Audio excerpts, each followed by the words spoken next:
was faster and faster. Hello everyone and welcome back to With Antone MotoGP, where it's always data, not noise. You know, 6 months ago, the paddock had already moved on to 2027. We thought 2026, it was finished, and we were wrong. Ducati had the 7-time world champion. Aprilia looked ready to become MotoGP's new powerhouse. KTM was simply fighting to survive. Honda searching for answers, and Yamaha was preparing to unveil its brand new V4 M1. The conversation, well, it had already shifted to 2027. Rider contracts, the new 850cc, new tyres from Pirelli, and new regulations. It felt like everyone was simply waiting for the future to arrive. But MotoGP had other ideas. The championship, it came alive.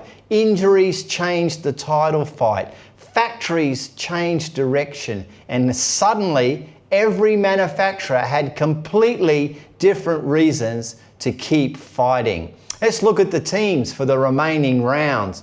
Ducati, why does 2026 still matter?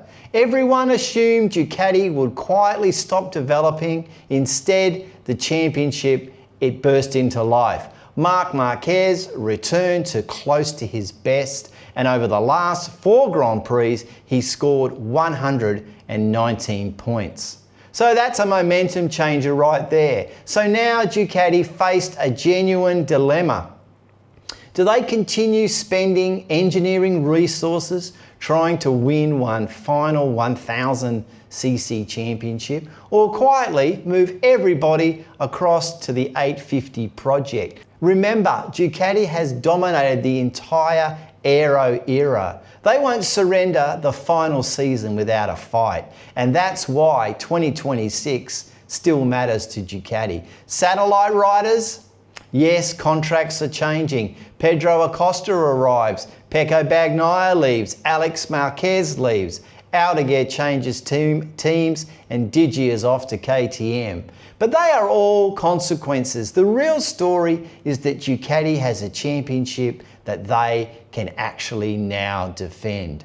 Across at Aprilia, why does 26 matter to Aprilia? Because expectations have now become pressure. At the beginning of the season, Aprilia looked unstoppable. Then everything changed. Bezzecchi went from winning everything to 4 scoreless Grand Prix weekends and a shattered collarbone. Now, Jorge Martin is carrying the championship fight.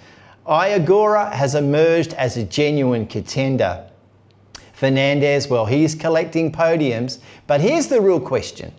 Can factory Aprilia actually handle being title favourites? Winning races, as we've seen, is one thing. Managing pressure across 11 or maybe 12 more rounds is something completely different.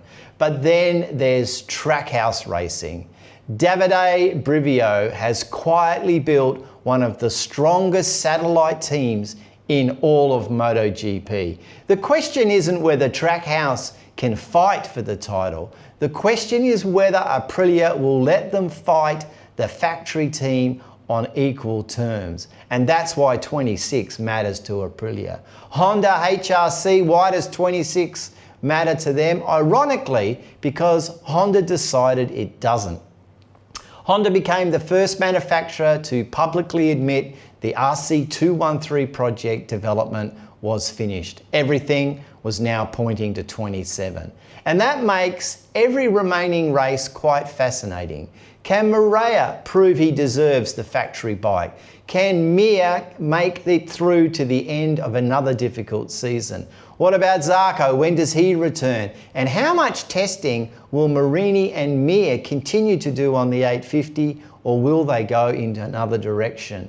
Honda may already be living in tomorrow, but 2026 still decides who leads the future. Like Fabio Quartararo arriving next year with David Alonso. Big changes, but that's why 26 matters to Honda. Across at KTM, why does 26 matter? Because survival has become the real justification. Earlier this season, the question we were asking was, can KTM survive financially? Now the question is even more uncomfortable. Can the motorcycle, the RC16, finish the races? With engine failures, random bike stopping, and the huge Assen incident, every retirement now becomes evidence against the project.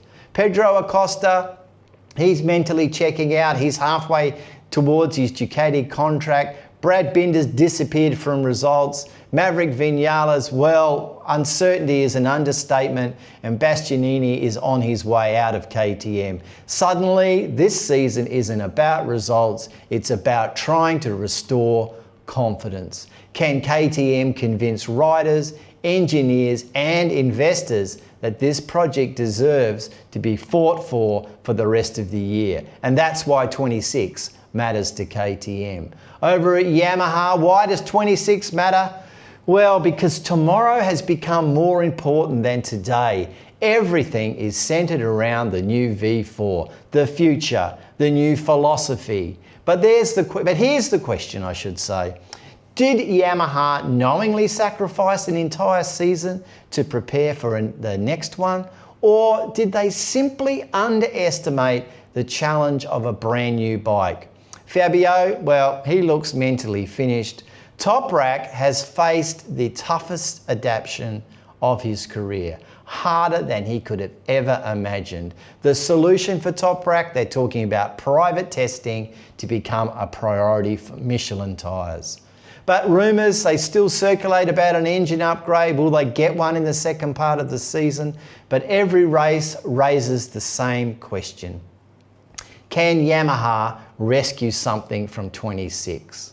Or are they simply collecting data for 27? And that's why 26 matters to Yamaha. But what's going to decide the title for 2026? For me, forget about outright speed. This championship could now be decided by something very different. Reliability, the impact of contracts, fatigue of the riders, ongoing injuries, weather, flag to flag races, and with 12 rounds, but I believe it'll be 11, 22 races, but I think Doha is a real long shot of occurring. And you've got Portugal and Valencia almost being run in winter condition. The fastest bike may not become the world champion. The bike and the rider that survives, I think probably will be the champion. So 6 months ago, we all thought the real championship and the big battle would be in 27. The riders thought it, the factories thought it, and even we thought it. But 2026, it had different ideas and it refused to end. Ducati still has the championship to defend. Aprilia has to prove it can handle pressure. Honda, they've chosen already to go to tomorrow, and KTM fighting for its future. Where Yamaha, they're just trying to explain its presence on the grid. The biggest surprise for me isn't who's leading the championship right now. The biggest surprise is that this is one of the closest title fights in modern MotoGP history. It's happening in the season everyone thought would be forgotten, and maybe that's MotoGP at its absolute best. So just when we think we've worked it all out, it surprises us over and over again. But what do you think? Which manufacturer do you think is best positioned for the final rounds, and who will lift the championship trophy? Let me know in the comments and we can have a great conversation about it. And as always, if you've enjoyed the episode, then give us a thumbs up. If you're brand new here, welcome. Why not drop us a subscription, and why not share the video around? And thanks for watching, and remember, it's always data, not noise. Okay, we'll talk again real soon. Bye for now.